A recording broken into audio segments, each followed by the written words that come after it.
He's been writing books now for more than half a century, in all more than a dozen, with such memorable titles as A Grain of Wheat, The River Between, Weep Not Child, Detained, Decolonizing the Mind, Devil on a Cross, I Will Marry When I Want, the last two of which were first written in his native Kikuyu, before later being translated. And the list goes on and on.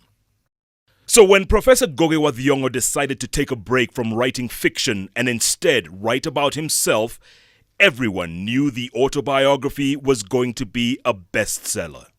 You know, the last time you were on the bench, you said you were working on your autobiography. Oh yes, yeah. This is the one I was working on. This is it? Yeah, this is it now. We talked about it last time, Yes, remember? We mentioned it. Correct. What I was going to do, and then here it is. Wow. Dreams. The dream itself. Or dreams themselves. Exactly. Yeah, right. But few of us would have predicted that Dreams in a Time of War would be shortlisted for a Nobel Prize for Literature. Only a week ago, bookmakers in the UK had given Ngugi's book a 75-1 chance of winning the Nobel.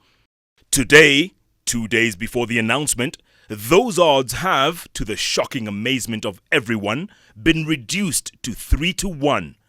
In other words, Ngugi has suddenly become the frontrunner in the race for a Nobel Prize for Literature. Not bad for someone who was jailed, beaten, detained, and prosecuted for doing what he felt was his God-given right, namely writing. What I really wanted to do was to give a feel how it felt like to be born just before the Second World War, to a childhood under that particular war, then immediately after the war to go through the Mau Mau War of Liberation War against the British colonial state, how it felt like to be a child and to go to school under those conditions. Should he win the award, Ngugi will be only the second Kenyan to win such a prestigious award, joining the other Kenyan scholar, Professor Wangari Maathai, who won the Peace Prize in 2004.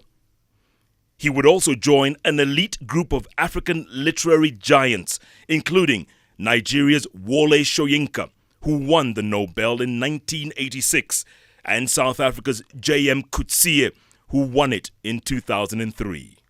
The culture of if you're in leadership, to know that leadership is not being worshipped.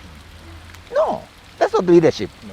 If you are worshipped anywhere, or you walk anywhere, feeling that you must be worshipped, or we must come to you and beg you, that's not leadership at all. That's sycophancy. Yes, not leadership. Yeah. Leadership is when you are actually there to serve. Service.